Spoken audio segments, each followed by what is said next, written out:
Você vai escutar agora uma produção especial BizuCast. Aproveite!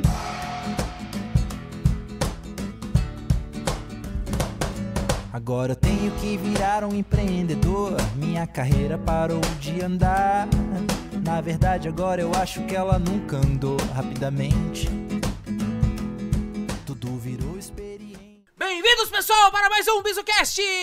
No programa de hoje, nós iremos iniciar uma série nova no BizuCast, que é o BizuCast Empreendedor! Temos uma grande notícia, né? O BizuCast, então, inicia sua primeira parceria e traz para você, então, esse BizuCast Empreendedor, um programa extra na sua timeline que você recebe comumente nos episódios da semana. E nós vamos falar sobre empreendedorismo, né? Trazido pela Articulare e pela Orinova. Iniciaremos hoje a nossa jornada a respeito do tema empreendedorismo. E o papel da gestão nesse processo será o foco no nosso primeiro episódio. Contaremos também com a participação especial do Wellison Soares, da Bring IT. É assim que se fala, Wellison? Correto. Poxa, eu sou demais, né? Eu nunca ouvi e falei certo. Meu sonho quando crescer, isso aí.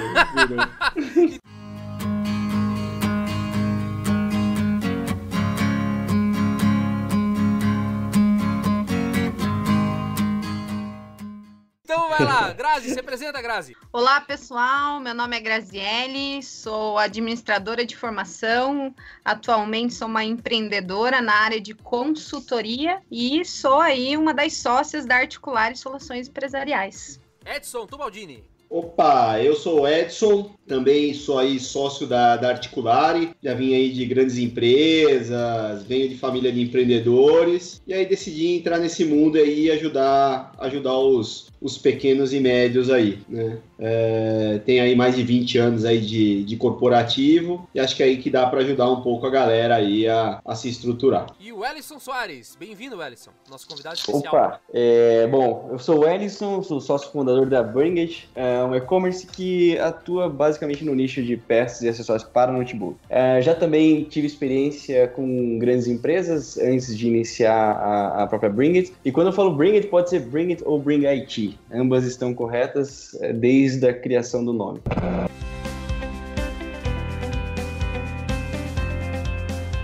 A Brink é uma empresa que começou em 2009. Nós começamos bem pequenos, na garagem da minha casa. Importar a bateria para o notebook é o futuro. Nós fizemos essa pergunta na época e começamos a fazer pequenos testes, fazendo baterias. Enfim, a Bring It nasceu em 2009, 2 sócios, eu e o Guilherme. Vamos fazer 9 anos de empresa e a minha responsabilidade continua sendo o desenvolvimento do negócio, enquanto o Guilherme ele cuida um pouco mais da administração. Ô Wellison, então explica pra gente aí o que é a Bring It ou Bring IT. A Bring It, ela é uma empresa que vende peças e acessórios para notebook. Então, nós sempre gostamos de trabalhar em nicho e desde o início nós tentamos iniciar o negócio com outro tipo de peça para computador, que já era um mercado um pouco mais, vamos chamar de oceano vermelho, né, onde tem muitos concorrentes. E aí nós recuamos depois de ter feito um plano de negócios e o governo ter alterado uma tributação que inviabilizou aquele produto. Então nós buscamos um nicho onde não tinham tantos concorrentes e encontramos peças para notebook. E ela é curitibana? A empresa é curitibana? Curitibana, exatamente. Ela nasceu na cidade metropolitana, porém no segundo ano já estava aqui. Legal. E como que foi essa descoberta então desse Oceano Azul? Continua contando aí. Bom, nós estávamos com o plano de negócio pronto, estávamos fazendo com o Sebrae na época, escrevendo todos os aspectos possíveis para o negócio dar certo. E entregamos, foi assinado, foi aprovado, porque nós estávamos em busca de um capital de giro. E a nossa expectativa era que com o plano de negócio ficasse um pouco mais fácil. Nós conseguimos isso. No final das contas, não era bem assim a história. Não, enfim, aí acabou não dando certo e eu tive que buscar uma outra alternativa para continuar o negócio. Aproveitei uma parte do plano de negócio e aí então nós abrimos a Bring It como uma loja especialista em peças e acessórios para notebook. Legal. E assim, hoje, atualmente, quantos anos e quantos funcionários ela tem? Quantos anos de existência ela já atingiu?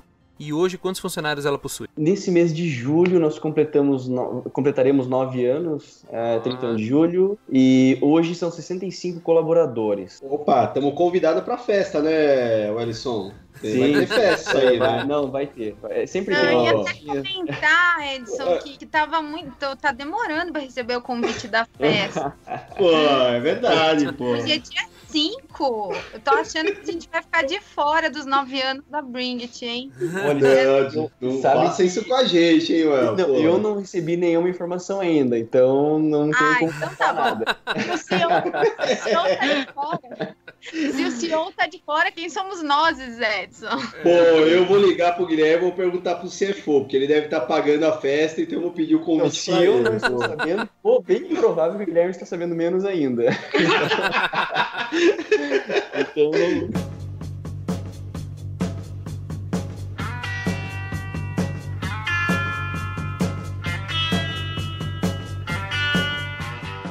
Grazi, o que é empreendedorismo? Então, Albino, se a gente vai pelo conceito mesmo, né, assim, da origem do empreendedorismo, o empreendedorismo nasceu de um economista, né? O termo aí é o papel do empreendedor, que é a destruição criativa, né? Inovações que destroem indústrias e propõem novas formas de fazerem as coisas, né? Então, se a gente for na linha aí conceitual, o empreendedorismo é o processo de projetar ou lançar algo novo, né? Geralmente começa por um pequeno negócio, né? E agora, na modernidade, a gente fala das nossas amigas startups, né? Que oferecem um produto, um serviço diferenciado, algo novo, né? Por mais que a gente vá nessa linha, é até legal só abrir aqui no nosso podcast, que o conceito do empreendedorismo, ele sempre vem muito vinculado àquele negócio que vai gerar um lucro, né? Aquele negócio que vai gerar uma receita, um lucro. E aí, dos anos 2000 para cá, que surgiram aí o conceito de empreendedores como ONGs, né? Que também podem ser considerados empreendedores na área social, na área humanitária. Também a gente pode falar que são empreendedores.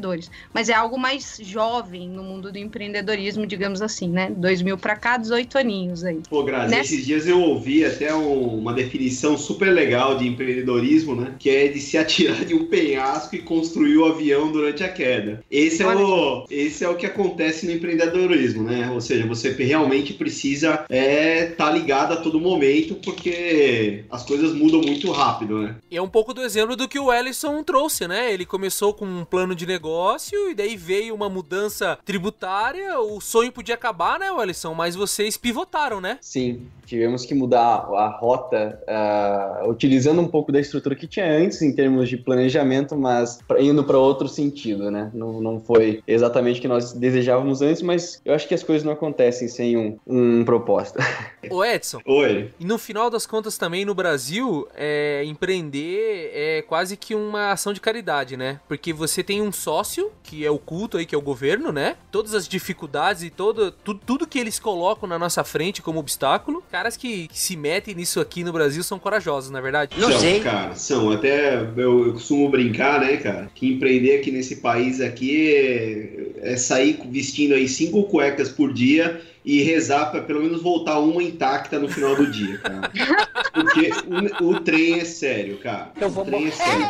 Porém, sabe, quando você fala um pouco, Albino, que né, tem todo o nosso sócio e tudo mais, mas eu vejo outros problemas, tá? Além da burocracia, que é um dos principais, claro, mas a falta de preparo de quem tá hoje empreendendo no Brasil. Vocês trouxeram alguns números aí pra gente explorar sobre isso? Opa! Número sabe que eu adoro o número, né, meu? Número é comigo mesmo. Número é contigo mesmo. O número é comigo mesmo. E aí, o fazendoísmo, cara, que pra mim é o grande problema. A galera sai aí fazendo, aperta o foda-se e, vambora. Tanto que tem alguns números que quando a gente olha e fala assim, pô, hoje, dos empreendedores, cara, 50%, até mais de 50%, é fazendo um lucro anual de 12 mil reais. Ou seja, o cara faz é subsistência. Então o cara sai, cara, ele se considera empreendedor, compra lá 2 caixas de bala e sai vendendo. Se aquilo vai dar lucro ou não, tal, é outros 500. Vambora que a vida é assim, entendeu? E o cara acaba causando um impacto no sistema também, né? Você entra destruindo seu próprio negócio e potencialmente destruindo outros negócios estruturados, né? É isso aí. E aí acaba essa informalidade toda, né? Prejudica todo mundo, porque aí tem os impostos e tudo mais. Mas o preparo mesmo, a busca do preparo do empreendedor,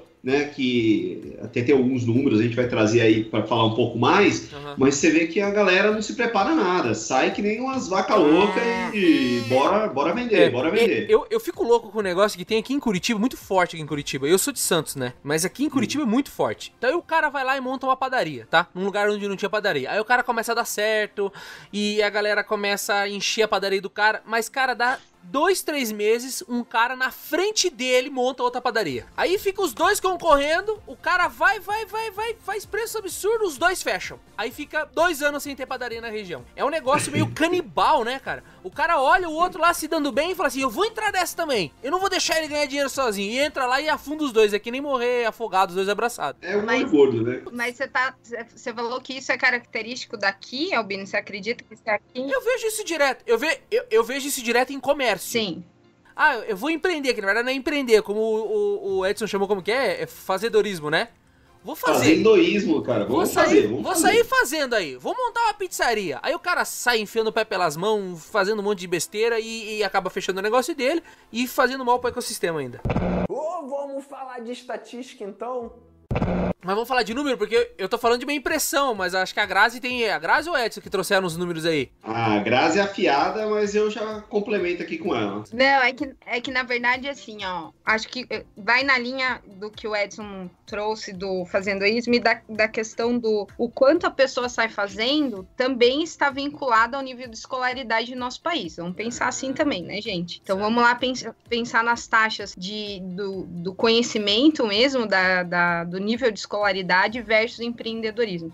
Quando a gente olha, por exemplo, a gente daqui a pouco vai falar um pouco da diferença entre empreendedores iniciais e estabelecidos. Existem diferenças por ano, tá? Uhum. Mas só olhando rapidamente, assim, o maior volume de empreendedores no Brasil hoje tem fundamental incompleto, né? Então, assim, porque existe um espírito empreendedor que é realmente da oportunidade, né? Eu sempre brinco, vamos vender lenço em velório, porque tá aí uma oportunidade, vamos lá vender, né?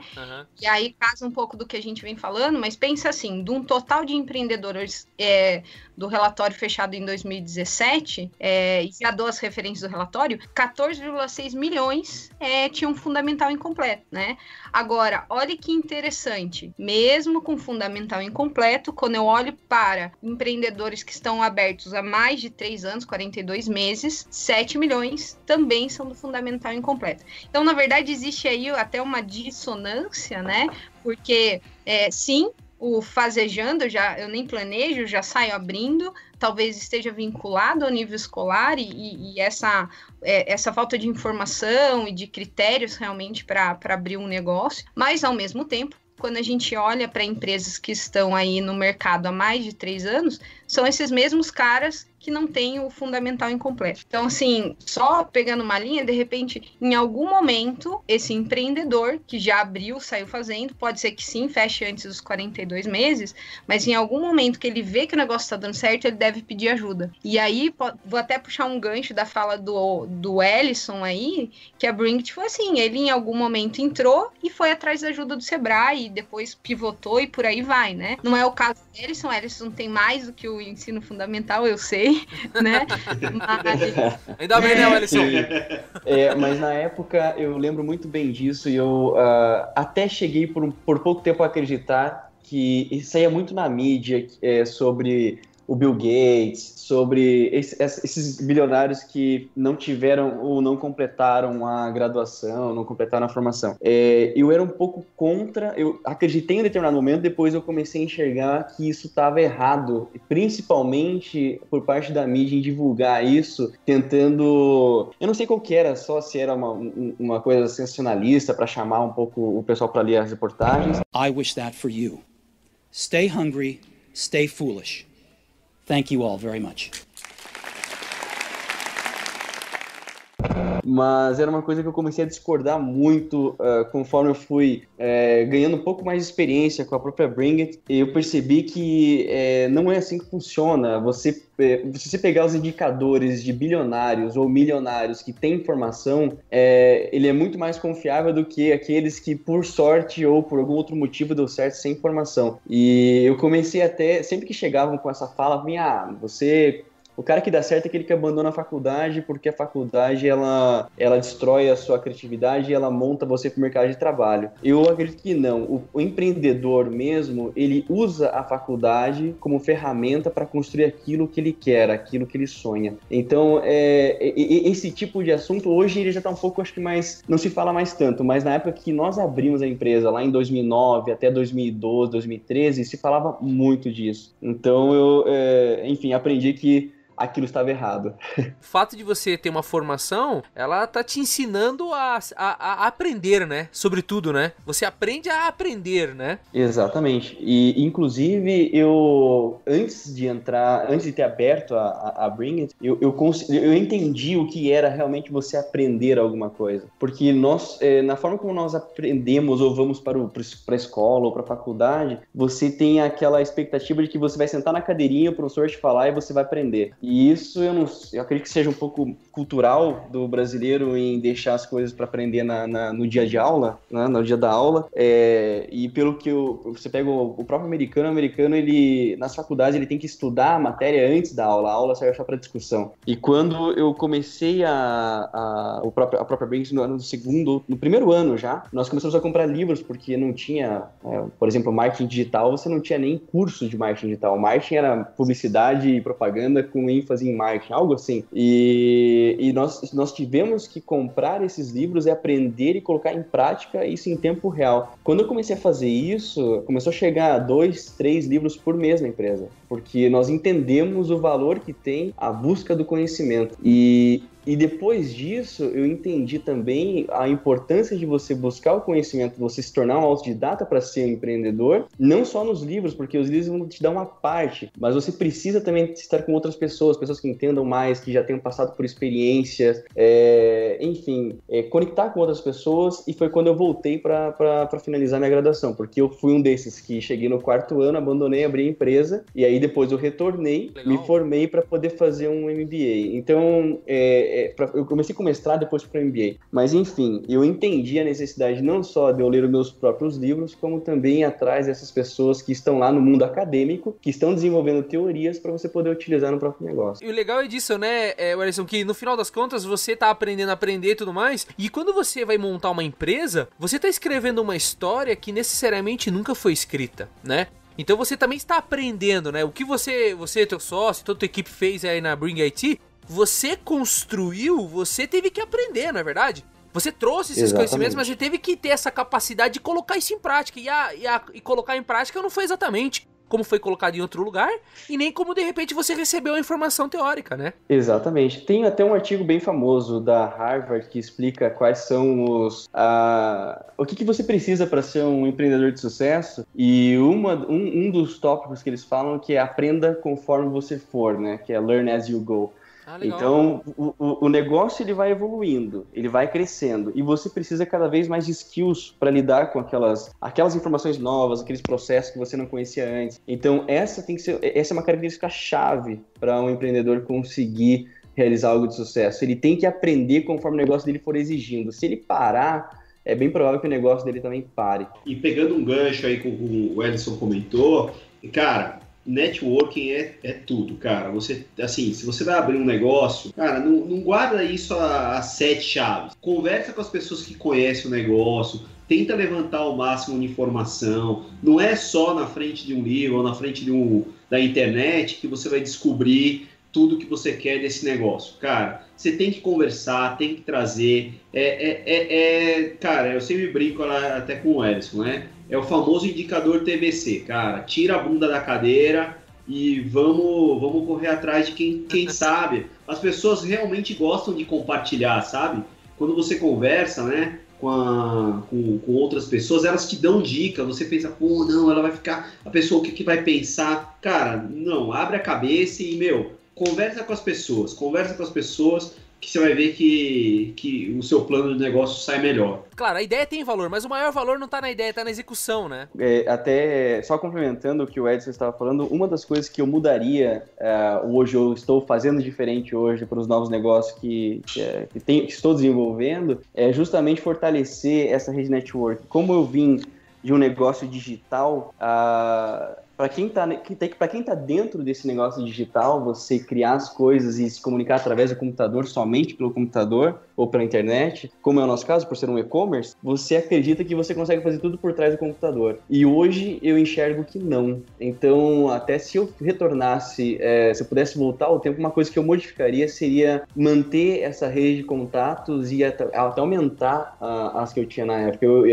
Essa é uma coisa isso é uma coisa que eu pretendo fortalecer em mim, que nunca foi algo natural da minha parte, em criar essas conexões. Mas hoje eu entendo a importância que tem para você continuar absorvendo informações que estão no mercado, oportunidades de negócios, o que pode ser um problema para você no futuro. Enfim, essas coisas as pessoas te falam. Então, só que para elas te falarem, você tem que estar conectado a elas. O Brasil hoje já está em 10º colocado entre as empresas com mais startups. Brasil! Né? Lógico, Estados Unidos despontando com 45 mil startups, mas quando você olha o Brasil já em 10º, atrás aí só de países praticamente da Europa ali, um pouco da Índia, né? A Índia que é a segunda, mas você vê que tem bastante tecnologia surgindo aqui. Legal. Então, tem assim, eu vejo que o brasileiro, ele também... Bom, primeiro para mim o brasileiro tem que ser estudado pela NASA, né, cara? Porque é uma criatividade impressionante, pro bem e pro mal. Né, para soltar piadinha, né? Estamos vendo aí as piadinhas do Neymar. Mas também para tecnologia. Isso que eu vejo que é legal. Tá despontando entre as tops aí. Ou seja, também não dá pra vir com um discurso de síndrome de vira-lata, não. Porque nós somos coitadinhos, porque o governo é malvado, porque não sei o quê, então eu não vou fazer nada. Não adianta com esse mindset, também não adianta, né? Não adianta, cara. Se for pra começar a chorar, vai lá, compra uma caixa de lenço e toca a vida, cara. Porque ninguém tem dó de você, cara. A vida...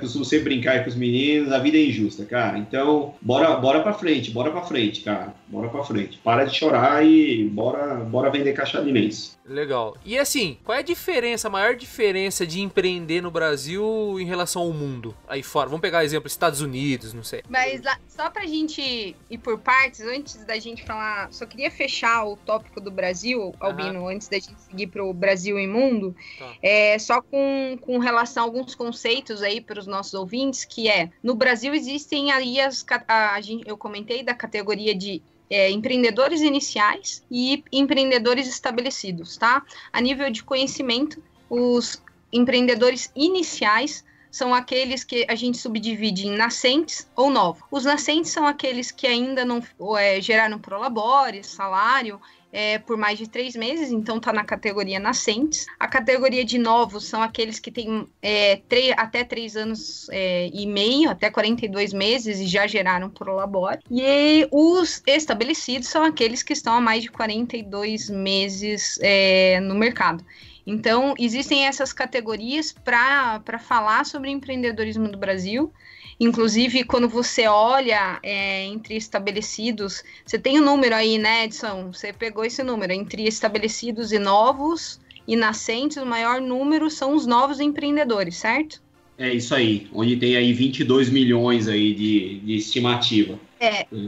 Então, quando a gente olha, ainda assim, a gente estava ainda na discussão falando sobre a galera sai fazendo, ainda nessa proporção, o Brasil ainda está com novos empreendedores, ou seja, já geraram prolabore, salários, mas ainda tem menos de 3 anos. Então, aquela lenda, né, as empresas no Brasil não duram mais do que 5 anos, ela ainda acaba se reforçando pelas nossas estatísticas nos últimos anos, tá?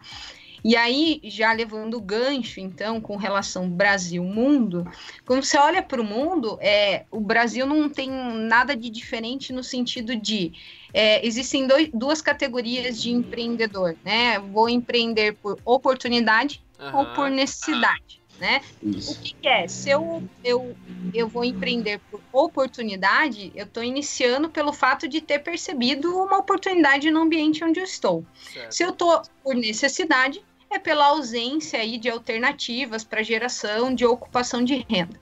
E aí tem um mito muito grande, né, até pela crise, por tudo que a gente anda vivendo no Brasil, que o brasileiro empreende mais por necessidade. E é o contrário, né? Quando você vê as estatísticas, o brasileiro hoje empreende mais, e isso não é um número de hoje, né? Ele vem crescente, aí 2014 já era assim, enfim, empreende por oportunidade, né? Esse olhar do brasileiro estudado pela NASA, ele encontra soluções aí e, achei uma oportunidade aqui, vou empreender.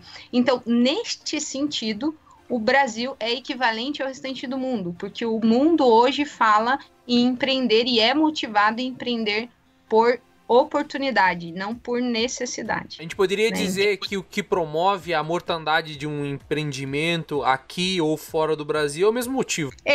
Pode ser, né? Pode ser o mesmo motivo, não pode?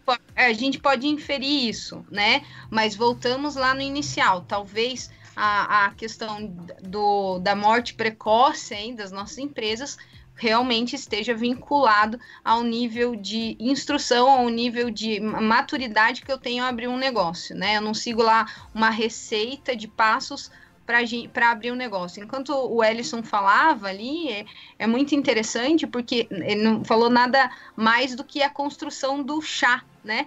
Que é o conhecimento, a habilidade e a atitude. Né? E isso, o que é o chá? É a competência. Então, a sua empresa só vai ser competente se você buscar conhecimento. Conhecimento é o quê? Estudar. Se você tiver habilidade, habilidade é o quê? É testar, ir lá e ver e desenvolver. E atitude realmente para correr atrás. Então, talvez com relação ao mundo, a gente faça essa inferência de morre antes, porque planeja-se pouco e estuda-se pouco para o sucesso do negócio. Pode ter esse vínculo, sim. Mas com relação à abertura, a relação a empreender, somos iguais à média mundial aí de uma amostra de 80 empresas que foi feita aqui na pesquisa, que sim, a gente empreende pelo mesmo motivo, oportunidade. Legal. Até a faixa etária, Grazi, é a mesma, né? Eu estava dando uma olhada numa pesquisa aqui, e a faixa etária aqui do Brasil, né, da maioria dos brasileiros que empreendem, comparadas aí com o mundo, é entre 45 e 55 anos. Então, você vê que está na mesma média, né? Que a galera é madura. É lógico, a cultura pega muito. Você vai numa cultura alemã, cara, que o cara a empresa vai abrir em 3 anos, mas vai estar 100% planejada, né? Comparado com a nossa, vamos fazendo que a gente se vira. Um meio termo seria legal, né? Porque também demorar demais acaba se enchendo o saco. Mas eu vejo que muita galera aí entre os 45 e 55 anos é a galera que está empreendendo, que se enche do corporativo e aí decide empreender também. É uma coisa legal também. Watch me, nay, nay. Okay. Now watch me whip, whip. Watch me, nay, nay. Can you do it? Now watch me, watch me, watch me, Maneiro.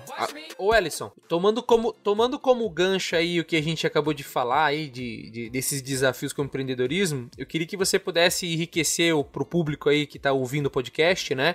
Quais foram os maiores desafios, né, que a tua empresa enfrentou lá no começo e os que enfrenta até hoje? E como que você como que você se desvencilhou desses iniciais, né?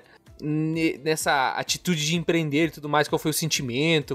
Bom, eu lembro que um desafio gigante para nós é que quando nós começamos estava falando-se em nuvem, que era o cloud, estávamos falando na marketing digital, estavam falando em desenvolvimento de sistemas para negócios comuns, porque até então o desenvolvimento de sistemas era só para banco ou empresas muito grandes, você não tinha desenvolvedor de sistemas em empresas pequenas, por exemplo. Você começava a ouvir palavras ouvir termos como APIs de integração, essas coisas. Então, como você entende tudo isso e como que você converte tudo isso em negócio? Esse foi o primeiro desafio que eu lembro ter enfrentado. Então, por exemplo, nós não tínhamos... Você tinha que comprar a licença do Microsoft Word. Nós não comprávamos, nós utilizávamos o Google Cloud. que tinha acabado de lançar, então as planilhas eram tudo em Google. E isso foi, depois percebemos que foi uma coisa excelente que nós fizemos, porque permitia e nos libertava de problemas gravíssimos que nós nem sabíamos que existia até então em grandes empresas, que era compartilhamento de informação. Você tinha um arquivo Excel em um canto, o outro no outro, você salvava e compartilhava e eram arquivos diferentes quando chegava na outra ponta. Então nós tínhamos problemas que nós resolvemos entendendo como que funcionavam as novas tecnologias, as novidades da época. E, além disso, quando você tenta... retomando, por exemplo, marketing digital. Marketing digital é uma coisa muito nova. Até aqui em Curitiba, a primeira turma que teve de marketing digital foi... Eu não lembro exatamente a data, mas é bem recente. Acho que se formaram 2 até agora. Então, como que você contrata profissionais que sabem vender produtos online em um e-commerce se não tem ninguém formando ainda esses profissionais? Então, esse é um desafio, até hoje é um desafio para as empresas. Você contratar um bom gestor de marketing digital é muito difícil. Então, nós carregamos isso, e para superar esses desafios, eu retomo aquilo que eu estava falando anteriormente, que era no autodesenvolvimento. Bom, se não tem alguém que saiba, que eu tenha capital para conseguir contratá-la, então eu vou ter que buscar esse conhecimento e eu mesmo aplicar.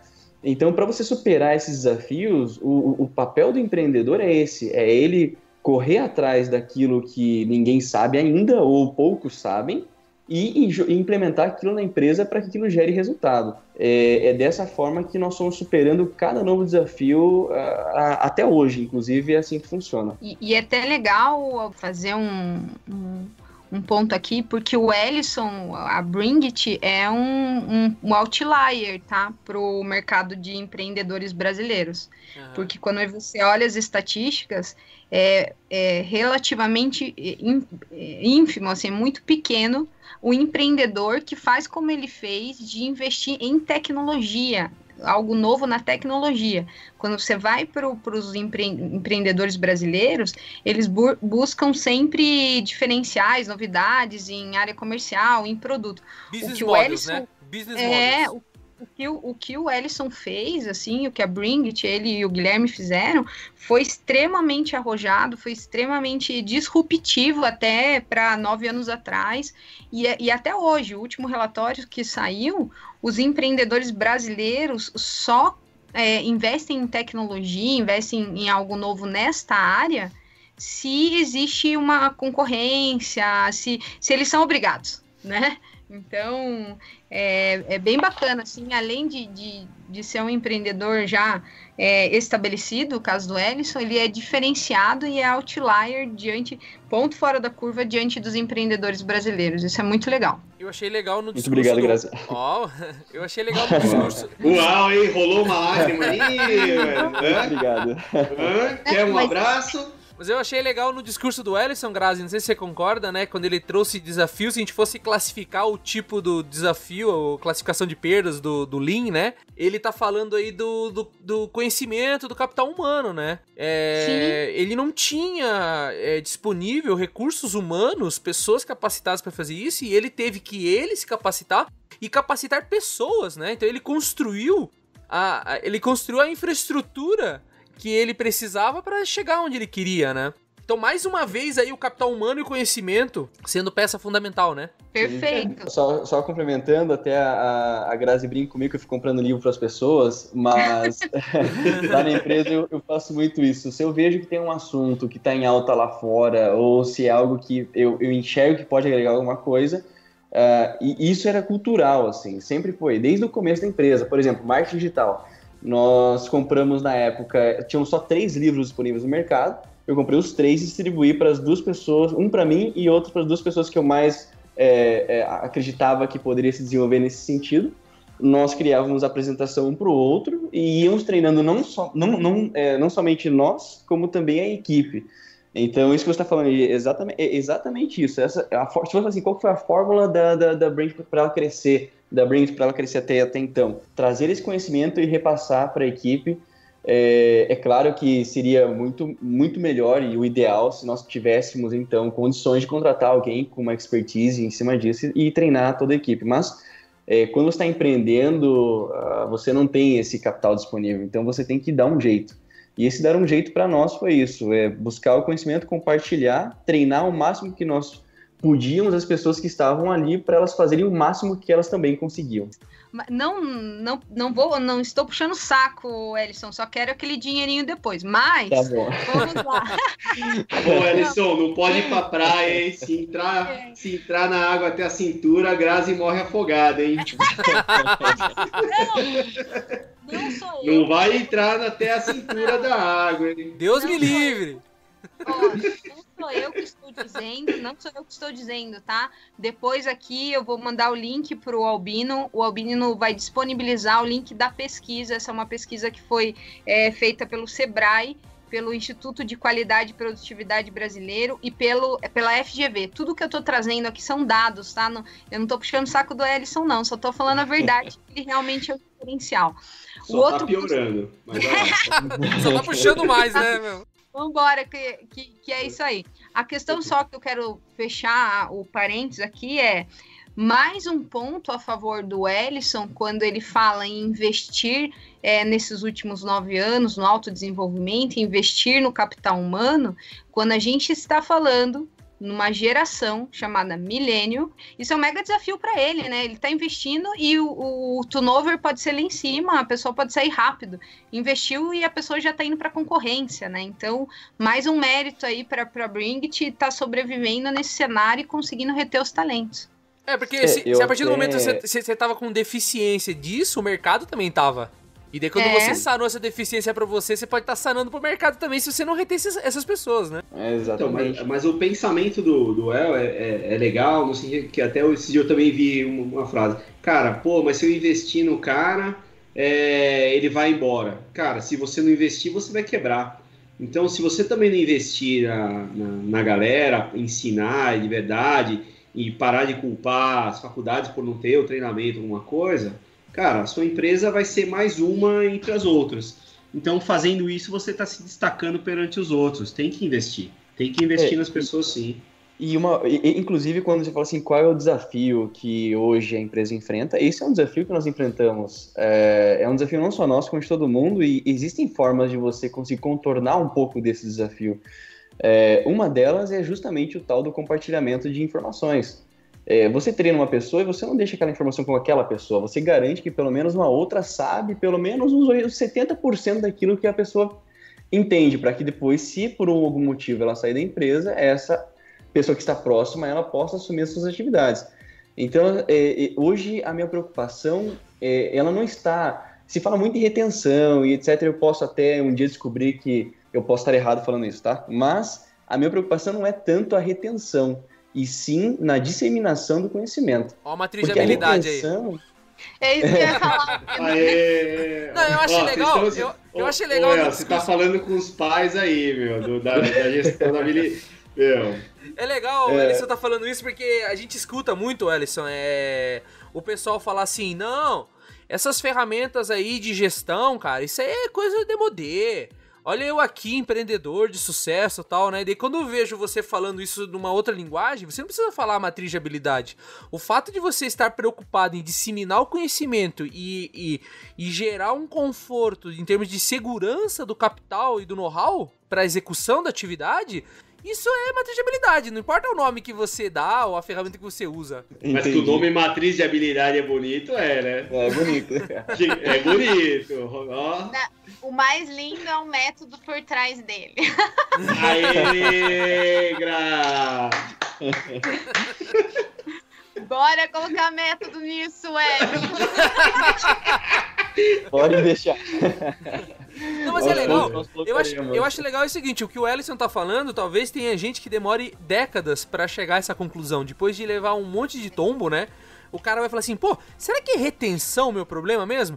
Porque, né, Ellison, você pode fazer a vida do teu funcionário um paraíso, mas você não tem bola de ferro presa na perna do cara, o cara pode ir embora, né? Sim, exatamente. E, assim, claro que eu gostaria que todos se desenvolvessem e ficassem junto com a gente o tempo que a empresa durasse, Mas nesse quesito eu sou bem realista. Eu acredito que a pessoa ela pode estar de passagem na Bring It, ela pode estar ali para aprender alguma coisa, ela pode...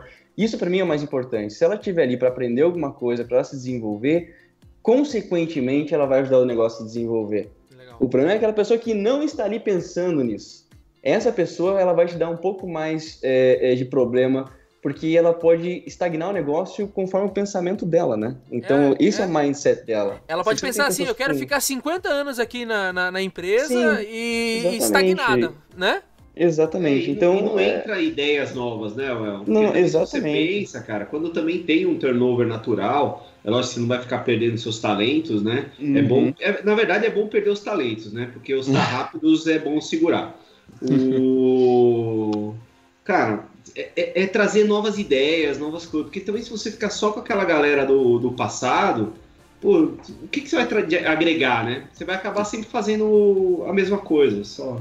Exatamente. Não tá aberto a novas ideias, é verdade. E quando você pensa, pelo menos para mim, né? Quando eu olho algo que é muito manual de ser feito, como eu vim da área de TI, aquilo me deixa muito incomodado. Se aquilo é manual, é sempre feito da mesma forma, um robô consegue fazer. Então, quando na Bring It nós temos uma equipe de TI e que ela fica de olho só nisso. Inclusive eu fico de olho nisso. Tudo que eu vejo que está muito manual, eu penso, não, esse negócio aqui ele pode ser feito, existe um processo em um desenvolvimento de sistema que consegue realizar o mesmo trabalho e com mais qualidade. E isso é realidade na empresa. Nós temos N processos que foram automatizados e que hoje está muito melhor do que era antes. E quando você pensa naqueles termos, você sai de startup para scale up, eu acredito que é bem isso. É quando você consegue escalar um processo que antes uma pessoa fazia, ela fazia com deficiência, porque todo ser humano erra, né? Então, e você coloca um robô, por mais que ele possa ter 1 ou 2 bugs, você corrige, ele continua funcionando depois. E quando você pensa em escalar o negócio, que eu acredito ser uma característica essencial hoje para sua sobrevivência, né? Nem mais para sobrevivência mesmo. Você tem que ser um negócio escalável. A forma que você tem para resolver... Então, saímos de retenção de desenvolvimento de pessoas para automação de processos, né? Legal. Mas eu acredito que você combina tudo isso para que o negócio e você como empreendedor tem que enxergar isso. Você precisa enxergar que em certos pontos fazer toda essa conexão é uma característica que o empreendedor precisa ter. Enxergar que é necessário ele automatizar algumas coisas, compartilhar o conhecimento, enxergar que o mercado está mudando, que as pessoas não querem mais passar 10 anos dentro de uma mesma empresa. Isso que eu acredito que são tarefas essenciais para um empreendedor. E isso é sustentabilidade, né? Não é só uma visão estreita de meio ambiente. É como que você consegue desenhar um modelo sustentável, cada vez menos dependente das variáveis inúmeras do ambiente, e faça com que o teu negócio seja escalável e ele possa ser sólido, né? Que você não possa daqui a 2 ou 3 anos descobrir que o teu negócio ruiu, né? Porque você construiu tudo isso num castelo de areia, né? Não é sólido. Exatamente. Eu, antes, quando eu era estagiário eu trabalhei como estagiário na FIEP, eu participava eu era o estagiário de TI, e eu ouvia muito esse termo de sustentabilidade. Aquilo eu gravei, porque era toda hora falando isso. Lá era uma universidade da indústria, então tinham vários executivos lá, e esse era um tema da época. E aquilo eu fiquei pensando, caramba, sustentabilidade. Quando nós abrimos a Bring It, aquilo não saiu da minha cabeça. E por mais que eu não entendesse ainda, porque eu saí da empresa como analista de desenvolvimento júnior quando nós abrimos a Bring It. E, enfim, mas esse termo, por mais bonito que seja, ele foi colocado em prática lá dentro. Eu sempre pensei, olha, isso aqui não está sustentável, isso aqui qualquer hora vai desmoronar. E isso eu carrego até hoje. Eu faço perguntas para processos, para pessoas. Essa pessoa está sustentável ela permanecer aqui ou não? Esse processo, se continuar desse jeito, ele sustenta a empresa continuar crescendo, ela continuar escalando ou não? E nós passamos uma boa parte do nosso tempo estruturando isso. E eu achei bem legal, tem um artigo do Daniel Castello, da Endeavor, que ele fala sobre executivo C-level, né? Que é quando que o empreendedor ele vai precisar de alguém para pensar em estratégia. E eu me identifico bastante, ele escreve praticamente início, meio e fim de uma empresa sendo criada. E eu consigo enxergar Bring It em uma parte do texto dele. Eu acho que isso é interessante, sabe?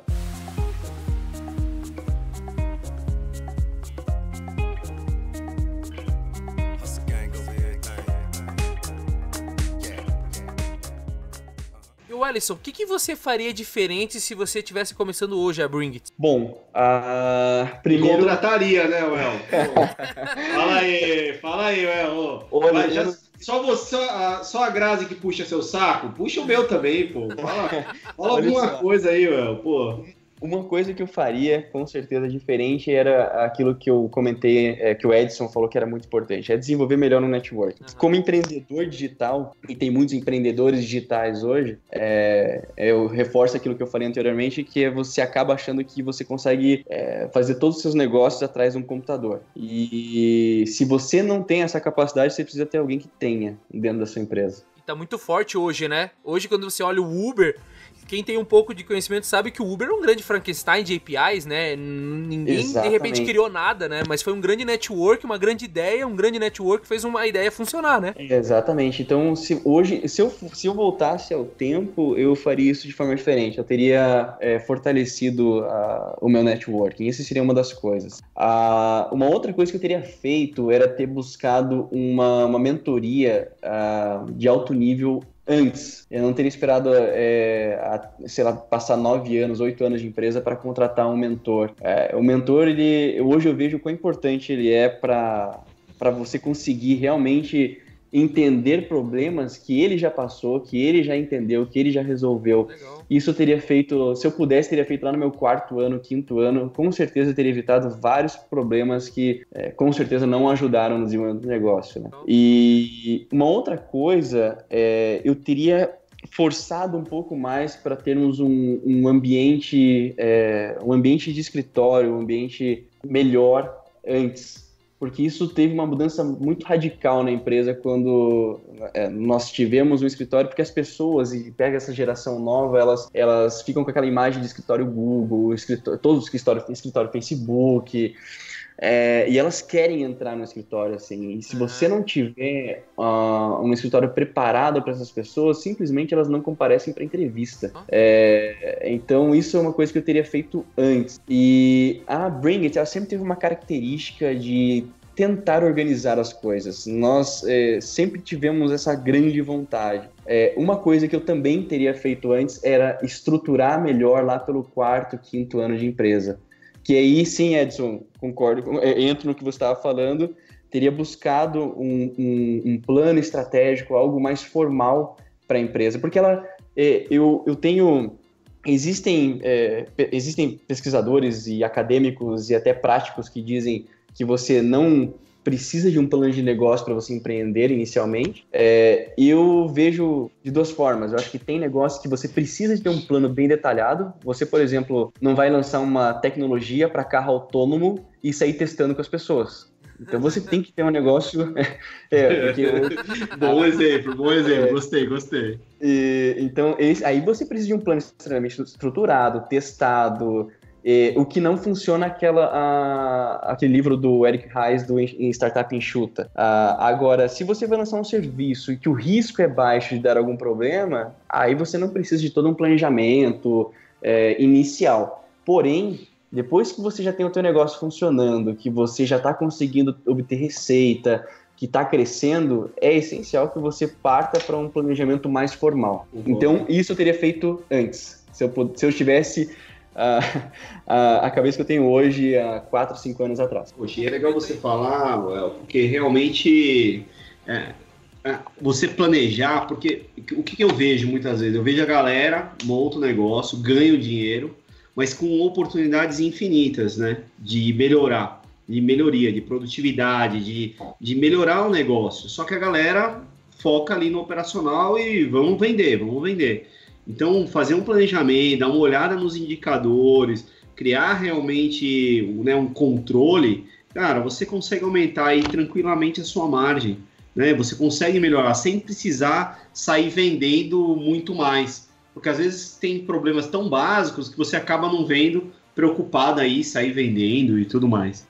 Eu até faço um gancho com isso. Quando você é empreendedor e você pensa em criar algo para o seu sonho ou qualquer coisa que te motive a criar aquilo, você quer que as pessoas sigam aquilo que você deseja para o negócio. Você consegue enxergar a estrutura, você consegue enxergar como que ela tem que fazer aquilo para chegar naquele resultado.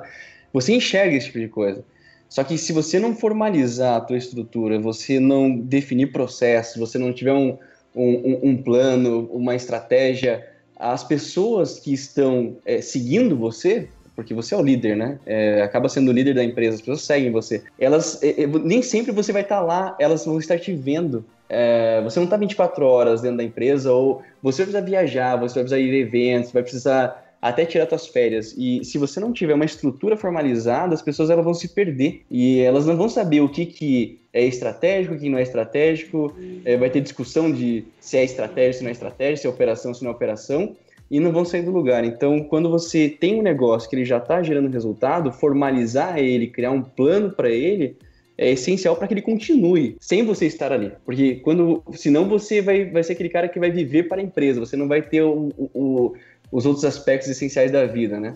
Então, buscar o equilíbrio vai ser praticamente impossível para você, que a empresa inteira depende do Ellison para ela funcionar. Isso é legal, porque daí vem um ponto que eu gostaria de trazer aqui, que é como que funciona, né, a gestão de uma empresa de pequeno e médio porte. Então, até retomo o artigo do Daniel Castelo da Endeavor. Inicialmente você cuida de tudo, né? Você contrata, você emite nota, você fala com o cliente, você faz o marketing digital, você e seu sócio que se viram e fazem... o peixe e olha o gato, né, cara? Exatamente. Você divide as tarefas ali, mas você está totalmente dentro da operação.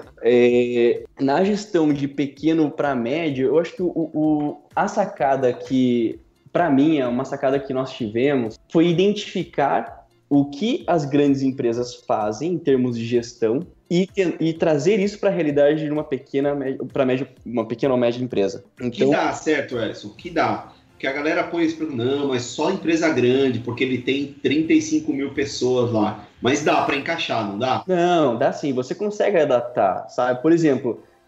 quando eu estava na empresa X, eu tinha lá um plano de treinamento.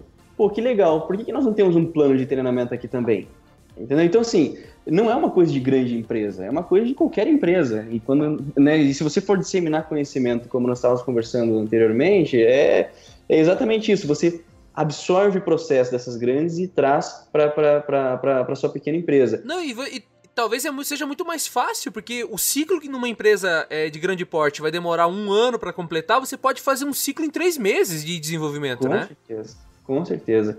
Então, quando eu penso em gestão, no começo nós fazíamos tudo, aí nós chegamos no ponto daquele, olha, não dá mais, você vai ter que começar a contratar pessoas. E você começa a contratar pessoas operacionais inicialmente, para fazer as atividades operacionais. E depois você tem um grande desafio, que é começar a contratar coordenador e gerente. E esse é um problema para quem está fazendo gestão de pequena e média empresa, porque você vai ter que contratar uma pessoa que sabe mais que você em determinado assunto. E isso gera insegurança em algumas pessoas. Talvez o empreendedor que tem uma autoconfiança, geralmente é uma característica, ele não se preocupa muito com isso. Ele sabe que aquela pessoa vai entrar e vai fazer aquele determinada atividade que ela é melhor que você e ponto. E que bom que ela é melhor que você. Ainda bem. Só que isso talvez não seja o caso de todos. E eu já vi casos em que vi empreendedores não contratando pessoas que eram boas, pagando aquelas pessoas que eram boas por talvez insegurança, por medo, não saber o que aquela pessoa vai fazer, não saber o que ele passaria para aquela pessoa fazer, por não acreditar que ela agregaria tanto valor. Não estava querendo largar o osso, né? Eu também. Às vezes eu não estava querendo dividir o bolo, né? Mas esse é um desafio de uma gestão de pequena e média, porque você está fazendo tudo. Você é o marketing, você é o TI, você é o financeiro, você é tudo. Quando você começa a quebrar isso e confiar em outras pessoas para elas fazerem aquele trabalho, vira, acho que, o maior desafio que tem, porque você contratar uma pessoa que sabe mais que você é difícil, ainda mais quando você não tem um RH estruturado, você não tem uma pessoa que saiba como filtrar outras pessoas, que saiba como que aquela vai se encaixar bem na sua empresa. Então a gestão, quando você pergunta como que é a gestão de uma pequena e médio porte, basicamente, o dia a dia é basicamente isso. Nós mesmos na Bring It erramos diversas vezes em contratação, e acredito que esse é um caminho que todos, em algum momento da história da empresa, passa, sabe? De errar e errar. Mas depois que você começa a acertar na contratação das pessoas, a gestão começa a ser facilitada. Legal. Então, se fosse...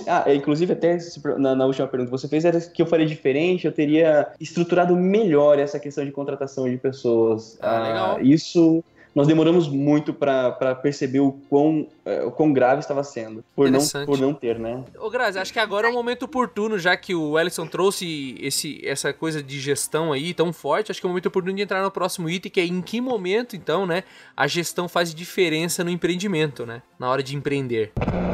O que está fazendo? Vamos, tem hora para descansar e hora para limpar, vamos! Tenha um bom dia. Ajeita esse chapéu. 205 graus, certo? Isso, garoto, muito bom. Ótimo. Sim, senhor. Ei, tem um picles aqui. São 2 picles nos painéis. 2 em todos eles. Não. Espera, olha. Vira assim e depois pressione uma vez. E esse ainda tá mal passado. Na verdade, desde o princípio, né? Que nem o Ellison comentou, né? Por mais que no início da sua empresa, você e seu sócio, você e alguém... olhando para a sua empresa, desde esse princípio a gestão vai fazer a diferença, né? Porque o que é gestão? Gestão é gerenciar, é administrar, é o ato de planejar e acompanhar. Então, assim, não importa que você não tenha uma estrutura com 5 pessoas, né? Hoje, por exemplo, a própria Articulare, hoje nós somos uma estrutura enxuta, mas existe gestão, existe reunião de performance, onde nós sentamos os sócios e olhamos os nossos indicadores, né? Então, o Edson tem uma frase aí, né, Edson? Quem não sabe, como que você fala sempre? Fala aí, quem não mede não... Você trouxe a frase. Quem não mede não controla, né? Até tem o próprio Peter Drucker que fala, o que pode ser medido pode ser melhorado. Então, se a gente não cria indicadores, né? Mas também não vamos criar 7.000 indicadores. Cara, você precisa ter ali os principais. É padaria? Cara, como que tá o indicador? Quantos pães eu estou fazendo por dia? Quantos pães eu estou vendendo? Quantos pães eu estou perdendo? Então você tem que olhar para o seu negócio e ver quais indicadores fazem sentido para o seu negócio. Então tem que medir, não adianta. Farinha de trigo é a tua matéria-prima mais cara? Você está controlando os estoques? Como que você, né? Como você trabalha? Estoque, Albino. Cara, você falou em estoque. Eu falo que o maior segredo das empresas, eu sei que o Ellison já deve ter ouvido pelo menos umas milhões de vezes minhas. Cara, o estoque é onde está o dinheiro. Se você controlar o estoque direitinho, cara, é lá que está o dinheiro. Então, cria os indicadores de estoque. Como que está seu giro de estoque? Ele é condizente? É capital de giro parado? Mede o estoque. O estoque é o segredo de uma empresa, cara. Se é uma empresa de venda de produtos, o estoque tem que ter uma lupa gigante nele. Então, cria um indicador. Cria ele desde o começo, porque é ali que está o dinheiro. Às vezes você está com aquela puta sensação que você está ganhando dinheiro, só que aí você olha seu estoque, tá tudo parado lá. Tudo empatado. Você tá pagando juros no banco e tudo mais. Mas eu tô dando 100% de margem. Mas o meu estoquinho tá parado lá, pagando juros pro banco. Pra quê? Então olha o estoque com carinho, faz gestão de estoque. E aí no sentido de gestão, né, a gente está indo para essa linha de indicadores, tudo, mas vamos pensar basicamente em 2 linhas básicas de gestão. Uma chamada processos e outra chamada pessoas, né? O próprio Ellison, a gente estava falando de capacitação e de repente a gente já migrou para robotização, para automatização, enfim. São 2 grandes pilares da gestão, processos e pessoas. Quando a gente olha, então, para o aspecto aí de processos, né? Puxa, como é que estão meus números? Como é que está o meu financeiro inicialmente, né? Como é que estão minhas vendas? Essa questão de processual de números que a gente vai trazer. Pessoas, puxa, Grazi, mas eu sou empreendedor que eu não tenho funcionários. Mas olha que interessante o que o Ellison acabou de trazer na fala dele, né? Olha a curva que ele teve de aprendizado até entender que um bom recrutamento e seleção, quando ele partiu de pequeno para médio, era importante focar na gestão de pessoas e ter um recrutamento bacana para sustentar a empresa, foi importante. Então, desde o nascimento da empresa, porque é exatamente isso, de repente é você e seu sócio, aí você vê que está crescendo, você precisa de alguém operacional. Aí você vai chamar alguém operacional, não necessariamente você fez o filtro aí necessário de valores mesmo para a pessoa trabalhar com você, né? Então, essa preocupação de gestão, ela tem que acontecer desde o início da empresa. Não existe um momento ideal, a partir de agora eu criarei os indicadores-chave da minha empresa. Não, já abre com a consciência que você vai ter que gerir números e vai ter que gerir pessoas, relacionamento, não tem como fugir, princípios básicos da administração aí. Quando o Edson fala na gestão por indicadores, uma realidade muito comum do empreendedor, nós abrimos a empresa quando nós tínhamos 21 anos, nós não tínhamos essa noção de você mensurar alguns valores que são óbvios muito depois daquele início, né? Mas por exemplo, você vê empreendedor que não sabe o faturamento da empresa dele com 1-2 anos de empresa. Que ele não sabe qual que é o custo para ele ter aquele faturamento. Então, assim, se fosse para falar assim, para um empreendedor, quais são os primeiros números que pelo menos ele tem que ter na frente dele todos os dias quanto está faturando e quanto está te custando esse faturamento. Porque ele não tem essa noção de KPI, a não ser que aí, voltando para a questão da universidade, ele tenha feito uma boa faculdade de administração, e não que ele tenha passado por uma boa universidade, mas que sim, ele tenha feito uma boa... Tem estudado bem, né? Ele tem estudado bem, né?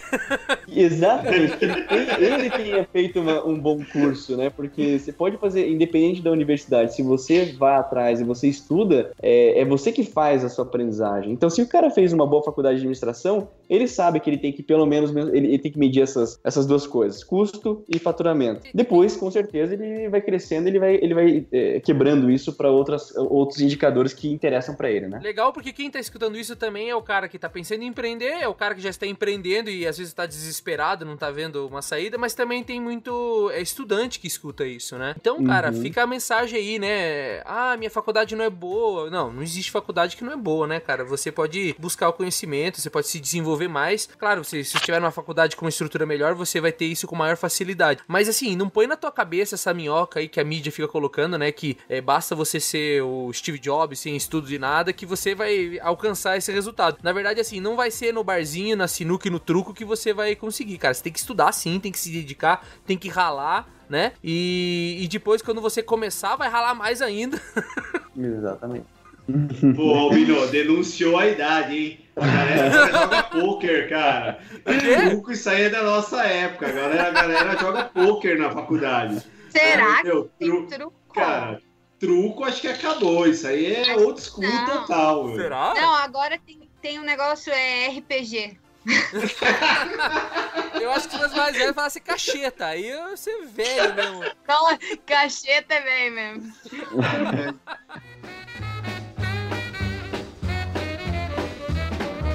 Baby, hold everything. Stop trying to make the joy bells ring. No, I'm not like I used to be. Então, qual dicas que a gente pode dar aí pro cara que tá ouvindo isso e falou assim, poxa, eu quero abrir um negócio. Que dicas que a gente pode dar pra esse cara? Acho que o Ellison já deu excelente, que não é só pra quem quer abrir, né? Mas também pra quem já tem hoje um negócio e tá descontrolado, né? É aquele caminhão-pipa que não tem ninguém dirigindo e tá descendo a ladeira, né? Aqui tem não chega a ser um artigo, mas tem um depoimento do Vinícius Roveda, que é o CEO da Conta Azul. E aí ele dá 8 dicas básicas quando você vai abrir um negócio. O negócio dele já tem aí uns 7 anos no mercado também. Ele entrou na área de tecnologia, investindo em software de gestão, enfim. E é muito interessante porque os 8 passos aqui que ele traz, gente, é o que nós falamos durante o podcast. Fiquei bem feliz que, por exemplo, o primeiro é apostar na experiência, né? Então, assim, se você quer iniciar alguma coisa, se associe a alguém, a experiência melhor ou maior do que você, mas tenha alguma experiência que você não teve, né? Não se associe a alguém, um sócio, ou traga um funcionário que não vai agregar experiência. Ponto 2, adquira capacitação e conhecimento. Olha que interessante, né? Então, que a gente falou durante o podcast aí de conhecimento, cursos, se desenvolver, o Ellison aí, durante a história da Brint, vem se desenvolvendo, falou muito disso. Então, é o segundo ponto que foi destacado aqui na Endeavor, através do Vinícius, que é para você adquirir capacitação e conhecimento. O terceiro, falamos disso também, elabore um plano de negócio. Né? Em algum momento, não adianta você fugir, em algum momento você vai ter que preencher. Eu sei que é chato para a maioria de quem está começando a empreender, você fala, nossa, eu vou ter que preencher tudo aquilo, vai, né? Então, e não assim, se sabote, né? É importante falar, cara, não se sabote, porque a galera senta lá para fazer e aí começa ou arrumar outra coisa para fazer, ou quando tá fazendo, tá ali, tá colocando como se fosse as 1000 maravilhas, sabe? Não tá procurando realmente os problemas que pode ter. E aí gera um plano de negócio meia boca, que nem falava um chefe meu, shit in, shit out. Não tem jeito. E vai em linha também com o que o Edson trouxe, a gente falou também, que é a questão da característica brasileira de sair fazendo e não se planejar. E parece clichê, né? Falar, nossa, plano de negócio, mas não, gente. Tá aí a importância, o próprio Ellison citou isso na fala dele também, que em algum momento ele fez isso, e você vai esbarrar nisso em algum momento do seu empreendimento. O quarto é gerar valor para o cliente, né? Então, assim, o cliente tem que te ver, hoje se fala muito das mídias aí, digitais, então de alguma forma você tem que se mostrar no mercado, não só para os concorrentes, mas para o teu cliente, né? Por que o cliente faz com você? Você tem que pensar qual que é o teu diferencial. O cliente não compra PowerPoint, né, Grazi? O cliente não compra PowerPoint, compra realmente o que você entrega. E o próximo é bem teu, Edson, que ele fala assim, os 2 próximos são teus, tá? Eu gostaria que você falasse sobre isso também, que faça investimentos assertivos, né? Então, na hora de investir aí o dinheiro inicial da empresa, seja assertivo, não vai ficar comprando um estoque lá que vai morrer o estoque, né? E mantenha um capital de giro suficiente, né? Então, faça conta, cara, faça conta. Essa é a pergunta. Por isso que um plano de negócio é legal, porque lá já te ensina, mas eu não sou bom de fazer contas. Cara, o plano de negócio é lá que vai te ajudar, procura quem conhece. De novo, sentadinho, confortável, na mesa ali, olhando o computador, talvez não vai te ajudar. Quantas pessoas financeiras você conhece? Senta do lado, cara, pergunta. E o cara vai te ajudar. É legal. E casa com o primeiro item, que é a experiência. Busca quem tem experiência para te ajudar. Eu complementaria assim, que para um empreendedor, uma coisa que é essencial, e não sou eu que estou dizendo, eu já tinha isso na minha cabeça desde sempre, mas quando eu li isso, só foi para carimbar. Mas o empreendedor, ele tem que buscar o autoconhecimento antes de qualquer outra coisa, porque senão, tem aquela frase batida já, que você é o seu maior inimigo, né? E se você não souber dominar você mesmo, se você não é nem dominar, se você não se conhecer e não buscar, e você muda, tá? Você muda todos os dias, então você tem que se conhecer praticamente todos os dias. A busca do autoconhecimento, ela é chave para você conseguir primeiro entender você mesmo, para depois você entender quem está ao seu redor. E eu falo isso porque, se você perguntar assim, qual que é o tema que eu mais estudei desde que eu abri a empresa, a psicologia, ela tá quase do lado de TI, em termos de desenvolvimento de sistemas, etc. Por quê? Se eu entendo o que acontece comigo, e eu também posso entender o que está acontecendo com uma pessoa ao redor. E mesmo isso não sendo a definição de empatia, você pode entender de uma forma um pouco mais lógica o que as pessoas querem dizer quando elas estão dizendo algo. E, enfim, são detalhes que no dia a dia são extremamente importantes. E é muito comum um empreendedor, por não ter um autoconhecimento, não conhecer a si mesmo, ele acabar se destruindo e destruindo o próprio negócio. Então, se for para dar a dica número 1 para qualquer empreendedor, é ele buscar esse autoconhecimento. Porque sem isso, é muito difícil ele conseguir ter a tal da sustentabilidade do negócio dele. E aí, como a gente está muito sincronizado, o Ellison falou dos praticamente 2 últimos itens, né? Que seria aí, ó, primeiro, separe as finanças pessoais das finanças da empresa. Olha aí, o que acontece com muito empreendedor? Mal sabe administrar seu próprio dinheiro. Se conheça como que você administra o seu dinheiro e na hora que você abrir o seu negócio, cuidado para não confundir as coisas. E o último, olha só, se você não se conhece, fica mais difícil ainda. Controle a ansiedade. Esse é para fechar. Por quê? Você não sabe lidar com frustração, você é muito ansioso, abriu a empresa, já começou no primeiro tom, você já ficou chateado, não sabe lidar com isso, você é ansioso por natureza, vai ser mais difícil para você. Então, é legal a fala do Ellison do autoconhecimento, né? Puxa, eu já sei que eu sou ansioso, então sou um empreendedor ansioso. Puxa, já que eu me conheço, quais são as ferramentas, qual o meio pelo qual eu vou administrar a minha ansiedade aí, porque eu já sei que eu vou ter que lidar com ela diariamente sendo empreendedor, porque as frustrações vão acontecer. A vida não é justa, né, Edson? A vida não é justa, gente. Já parte daí. Aí depois é só alegria. Já se conformou que a vida é injusta e bola pra frente. Eu gosto de um ditado, não é bem ditado, uma frase, Edson, que complementa isso que você tá falando, que não é porque você é vegetariano que você vai ficar numa jaula com o leão não vai te comer. Né? É boa. Não é porque tu decidiu... Vou usar essa aí, hein? Vou usar. Gostei. Não é porque tu é bonzinho e decidiu não matar mais os bichos, que tu não vai comer mais carne, que o leão vai ter dó de ti. Cara, esses dias eu ouvi uma frase que também, outra que vai entrar pro meu repertório, cara, que, a vida não é para principiantes. Então, cara, vambora. Eu gostaria de frase, vamos separar os homens dos meninos. Essa é mais batida. O que eu gostaria de puxar, Grazi, que você estava falando, ainda é um complemento do que eu disse. Um dos livros que mais me marcaram se chama Your Brain at Work. Então, ele explica como que o teu cérebro funciona. E eu acredito que esse livro me fez entender muito mais quando eu estava minando algo em mim mesmo, sabe? Tendo atitudes que mais me atrapalhavam do que ajudavam. Se sabotando, certo? Se sabotando. Essa é a palavra, cara. Se sabotando. As pessoas se sabotam. É impressionante. E o mais incrível é que, assim, se você já tem o autodesenvolvimento, você já busca isso, você já lê, você já estuda, etc., o teu cérebro ele tem a plasticidade, né? Que se fala tanto agora. E essa plasticidade faz com que ele crie outros sistemas para se sabotar. Então, quando eu falo do autoconhecimento, ele é uma coisa contínua.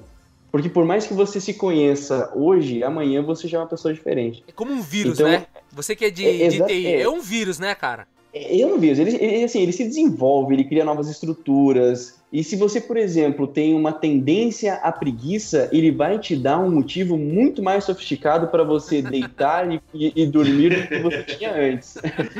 Então, por exemplo, antes você deitava e dormia, você fala assim, não, eu tô dormindo porque eu quero só descansar. Depois que você evolui, o teu cérebro vai dizer assim, não, você precisa dormir mais, porque senão você não será produtivo. E aí fica uma frase bonita. Então, assim, isso é o teu cérebro, é a plasticidade dele, é você evoluindo ele, e essa evolução, ela não evolui somente as coisas boas, ela evolui também aquilo que te sabota. Então, quando eu falo para você do autoconhecimento, ele é constante, ele é contínuo, e se você parar, pode ter certeza que em algum momento esse lado ruim pode te dominar.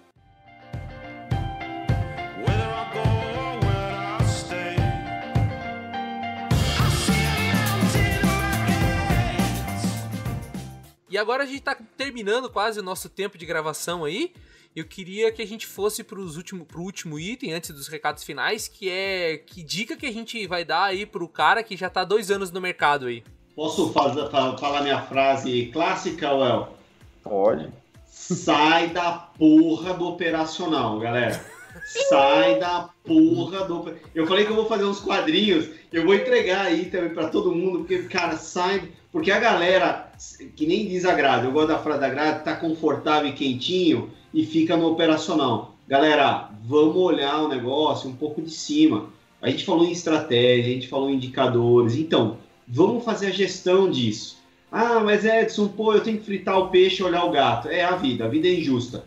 Cara, sai do operacional, contrata. Esses dias a gente tava conversando em a Grazi, E, cara, né, teve até um depoimento, a Grazi até pode falar um pouco mais, mas ela falou assim, cara, talvez você vai ter alguém que vai ganhar mais que você em algum momento. Mas, pô, contrata, cara. Porque se você não contrata, você fica no operacional e você ganha menos. Então você tem que ter um olhar de cima, né, para ver oportunidades, para fazer o que a gente falou aí, networking, que é super importante. Porque às vezes é no almoço, é no bate-papo, que tem uma oportunidade de negócio para você. Mas se você fica atolado no operacional, né, fica lá no dia a dia, não sai nem para almoçar, como que você vê o que está acontecendo fora? Então sai da porra do operacional, escreve uma frase num papel, cola na frente, sai da porra do operacional. Esse é o exemplo que eu dou assim de dica para quem quer empreender, cara. Ô Edson, e tem aquela matriz da onde vem seu dinheiro lá do Robert Kiyosaki lá, que é o cara do autor do Pai Rico, Pai Pobre, né? Que ele fala assim, o teu dinheiro vem ou você sendo empregado, ou você sendo autônomo, ou você sendo investidor, ou você sendo dono, né? Até a gente tem um episódio do nosso podcast que é E Agora José, Fiquei Sem Aposentadoria, né? Onde a gente traz isso para que a pessoa tenha essa visão dessa matriz da entrada do teu dinheiro. Se o cara é um empreendedor, mas ele não sai da porra do operacional, ele nada mais é que um grande autônomo de luxo, né? Ele não tá se colocando na posição de dono, porque o negócio precisa dele. O negócio precisa dele, então ele é autônomo. Ele é um autônomo de luxo, né? No máximo ele tá criando uma grande cooperativa, onde ele é um autônomo e tem um monte de autônomo junto com ele, mas ele não tá fazendo o papel de dono. O negócio precisa funcionar sem ele precisa fazer o papel de dono. É que a gente pode fazer até um link com o início aí, que o Ellison falou, em algum momento ele falou, puxa, existe sim uma insegurança de compartilhar informação, né? Existe sim algumas crenças quando você vira empreendedor que vem com você. Uma delas é, puxa, agora eu sou patrão e eu faço o meu próprio dinheiro e vida que segue, né? A vida vai ser fácil. E aí, até com relação ao que o Edson falou, eu fiz parte de uma convenção aí de empreendedorismo feminino. E tinha mais de 20 mulheres lá, empreendedoras, com negócio de... Tinha uma senhora lá com 25 anos de negócio aberto, uma empreendedora. E foi muito interessante, porque não é característica de empreendedor feminino, mas sim um empreendedor, alguns anseios. Um é esse de compartilhar conhecimento, o outro é, como assim eu vou ter que contratar alguém e ganhar menos que essa pessoa? Sim, você vai ter meses que você vai ganhar só o seu prolabore e o seu lindo empregado está ganhando o dobro que você. Por quê? Porque enquanto você está pensando na sua estratégia, ele está operacionalizando o que você está pensando do futuro da sua empresa. E aí até tem um depoimento que eu já vi um empreendedor falando, que é assim, nossa, eu nunca vi o sócio sai zerado e os empregados recebem antes que o sócio. Aqui não. Aqui o sócio tem que ganhar antes do empregado. Depositem primeiro na minha conta. Não tem isso, não. O que aconteceu com essa empresa? Pergunte para mim. Está fechada, né? Então, assim, não pagou funcionário, não pagou as contas. Por quê? Porque tinha que rechear o bolso do sócio antes de pagar as contas, antes de investir nos funcionários. Então, gente, vocês aí que estão há mais de 2 anos no mercado, que já estão aí num nível quase indo aí para empresas estabelecidas em mercado, tem algumas crenças que já tem que cair para poder crescer, senão não vai crescer, sabe? O que te trouxe até aqui não é o que vai te levar para frente. Então, olhar para a estratégia, o Edson tem razão. Meu pai fala muito assim, quando você descobre a galinha dos ovos de ouro, você tem 2 regras principais. Você não pode arrancar o ovário dela e não pode comer ela, né? Porque ela tá te dando o ovo de ouro todo dia, porra. Gostei. Meu, você tá pior que eu, hein, Albino? Caraca, velho. É do meu pai. É do velho Albino essa frase, não é do Albino Neto, é do Albino filho. É do Albino pai. Entendi. Porque o albino vem de uma linhagem de albinos. Muitos albinos. Se eu fosse para dar uma dica para quem já tem 2 anos, e essa é uma pergunta que eu faço até hoje no próprio negócio, é você olhar para o negócio e você fazer algumas perguntas para ele. Por exemplo, hoje eu tenho uma média, já tenho 2 anos de mercado, eu já vendo uma média de 100 por dia. Ok. O que aconteceria com o meu negócio se eu vendesse 1.000 por dia? O que aconteceria com o meu negócio se eu vendesse 2.000 por dia? E aí você vai começar, e talvez eu não tivesse fluxo de caixa, e talvez eu não tenha pessoas para conseguir fazer atendimento suficiente, e talvez eu não tenha sistema, não tenha processo. Então, assim, se você já tem 2 anos, comece a se perguntar o que aconteceria se o seu negócio escalasse. Porque se ele não está pronto para essa escalabilidade, você tem grandes chances de alguém criar um negócio parecido com o seu, escalar e se tirar do mercado. Então, a pergunta é bem básica pro negócio. O que aconteceria se eu vendesse mais? O que aconteceria se eu tivesse mais pedidos saindo do meu, se fosse num caso de um comércio, né? Ou serviços, o que aconteceria se hoje eu divulgasse, por exemplo, um podcast e 100 clientes entrassem em contato comigo, porque eles estão interessados no meu serviço? Essa é a pergunta básica. Se você conseguir responder essa pergunta ou tiver um plano para essa pergunta, eu acredito que você está no caminho correto. Agora, se você não tiver... Pode ser, ó, viu que bonito, né? A Grazi vai sempre trazendo para... Pode chamar de pergunta estratégica, mas essa é a pergunta... Não, é porque a gente está falando, cara, saia do operacional e vá olhar a tua estratégia. Entendi. Você está trazendo, não é operacional. Se o cara tiver lá, sei lá, carimbando nota fiscal, ele não vai conseguir pensar que nem você está falando, Ellison. É verdade, entendi. Então, essa é a dica que eu tenho. Pergunte para o seu negócio se ele é escalável. Comece a supor coisas. Se você tiver uma boa resposta, maravilha. Se você não tiver, é atrás daquilo que você vai ter que correr. Cara, e eu costumo sempre brincar, a cultura da empresa e o operacional comem a estratégia no café da manhã. Então, se você não tem tempo para olhar essas coisas, cara, de olhar os números, de fazer projeções e tudo mais, né, até para ver isso que o próprio Ellison falou, de capacidade de caixa, alguma coisa assim, cara, a chance de quebrar é grande. E quando você menos percebeu, foi.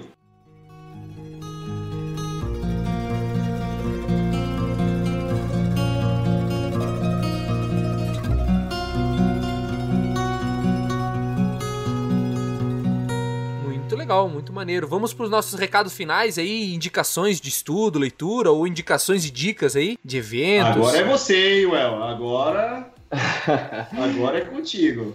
Olha, o que eu indico ler, o que eu achei bem interessante, foi esse artigo que eu referenciei bastante, que é do Daniel Castella da Endeavor. O título é Executivos C-Level, quando o empreendedor precisa de alguém ao lado para pensar na estratégia, principalmente para esse último tópico. Que o link está no post, aqui desse episódio, a pessoa pode descer aí, clicar e ler, né? Sim, se for para falar em termos de... Se o seu negócio for digital, existem alguns livros que são essenciais. Os 8 P's do Marketing Digital foi um dos primeiros livros que eu li, é bem interessante, bem prático. Tem esse Your Brain at Work, e eu acredito que ele também é essencial para você, voltando para a questão do autoconhecimento. Tem um livro muito interessante que é para você entender o comportamento do consumidor, que é chamado Darwin Vai às Compras. É um livro que me marcou bastante. O Poder do Hábito, que é um outro livro bem famoso, foi um dos best-sellers aí. É excelente também, eu gostei muito dele. Eu acredito que eu posso até deixar um link daqueles que mais me chamaram a atenção ou que mais foram importantes. Mas, assim, de cabeça... Tem um outro livro que é muito interessante também, que é 1% Waterfall. Ele é bem pro Edson, é bem para a área, para quem gosta de finanças, enfim. Mas ele é um livro para qualquer um ler, tá? Ele puxa um pouco o lado financeiro, mas ele é para qualquer um. Eu acredito que esses são os que mais me vêm em mente no momento, tá? E uma coisa que eu gosto de ler hoje é a Harvard Business Review. No começo ela parecia ser um pouco demais pra gente. Parecia que o conteúdo dela era um pouco mais avançado. Mas isso é uma questão de você entender a estrutura da leitura, o que eles escrevem. E tanto eu quanto o Guilherme, nós lemos bastante a Harvard. Ela traz vários insights para negócio, assim, coisas que estão um pouco à frente. Isso que ela está um pouco atrasada para algumas coisas, mas tudo bem. Ela ainda consegue te trazer novidades, sabe? Se fosse para recomendar uma leitura bem contemporânea mesmo, seria a Harvard Business Review. E acho que em mente vem isso. Cara, e de filme, né? Porque eu que gosto de filme, né? E sempre recomendo para quem quer ver, tomar decisão, parar de mimimi e tudo mais. Um filme que eu gosto pra caramba é o Moneyball, lá com o Brad Pitt. Eu sei que a mulherada vai curtir mais. Mas é um filme bem legal, dá umas dicas legais, o próprio mundo corporativo. Eu acho que um filme que eu assisti ultimamente que, né, de tomada de decisão, né, baseado às vezes com pouca informação e tudo mais, é esse do Churchill, o último filme aí que falou do Churchill.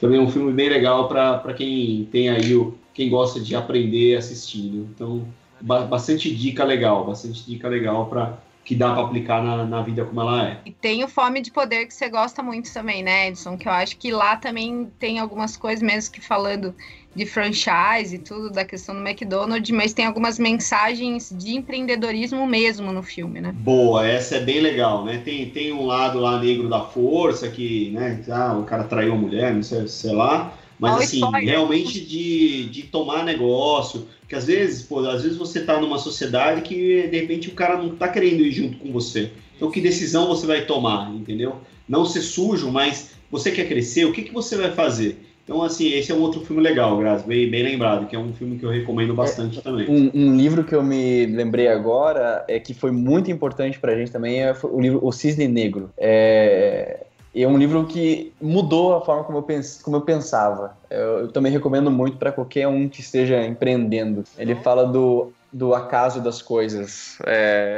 O universo conspira? Não, o mundo é muito dinâmico e às vezes acontecem coisas que não tem explicação estatística, não tem nada que consiga provar que aquilo iria acontecer, mas aconteceu pro bem ou pro mal. E é legal a forma como ele escreve isso no livro. Eu recomendo com certeza esse livro. Ah, legal. Muito legal. bem. Vou pegar na sua biblioteca aí, hein, Well?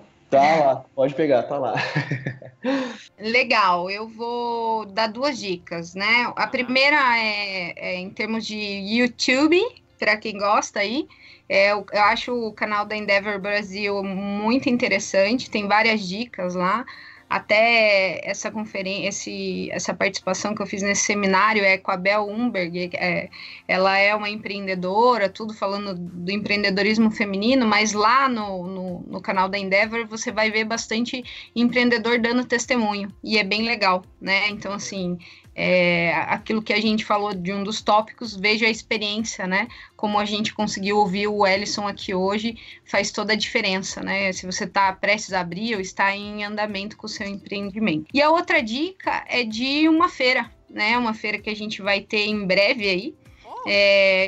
Essa feira, ela vai ser voltada, é uma mini feira, né, onde a gente vai ter a visão aí para os empreendedores de ferramentas diferenciadas de inovação, planejamento estratégico e gestão de resultados, ou seja, tudo que a gente falou nesse podcast vão estar de uma forma vivencial nessa feira, chama Empreende Lab, né, vai acontecer no Next Coworking no dia 15 de agosto.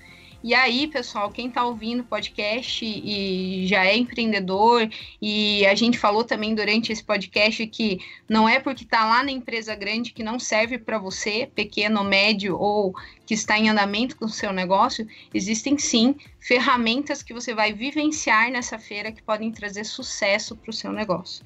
Então fica aí a dica de evento no dia 15 de agosto, Feira Empreende Lab, lá na Next Coworking. Quem quiser saber mais detalhes sobre o evento, vai ter um link, né, no post, para a pessoa clicar aqui, entrar nesse link e ver como vai funcionar, detalhes dessa feira, né? Com certeza, vai ter a página da feira, a página da inscrição, o Facebook, vai estar tudo disponível aqui. E daí se o cara quiser participar, o que ele vai fazer? Ele vai entrar no link e vai se inscrever? Perfeito, vai entrar no link, vai ter a página da feira, ele vai ver se faz sentido para o empreendimento dele ou não, porque o foco da feira são empreendedores, né? E aí ele clica lá no link da inscrição e vai ser gratuito. É uma feira que não vai ter custo. Lógico que as vagas vão ser limitadas, então se você está ouvindo o podcast, já deu uma interessada, entra no link e garanta a sua inscrição, que as vagas vão ser limitadas, e daí a gente vai trazer métodos do Vale do Silício, Lego, vai trazer métodos de Harvard, tudo que a sua empresa, sim, mesmo sendo pequena ou média, pode aplicar e ter sucesso. E é no Next Coworking, aqui no Batel, em Curitiba, né? Curitiba, pessoal dos outros estados aí, vamos ter outras feiras e daí vocês podem chegar com mais tempo, apesar que vai ser em 15 de agosto, dá tempo de comprar passagem. Obrigado, boa noite, muito obrigado, ficou show de bola. Obrigado. Beleza, tranquilo. Fechado, obrigado, pessoal. Obrigado de verdade. Valeu. Um abraço. Boa noite. Boa noite. Tchau, tchau. Tchau, tchau.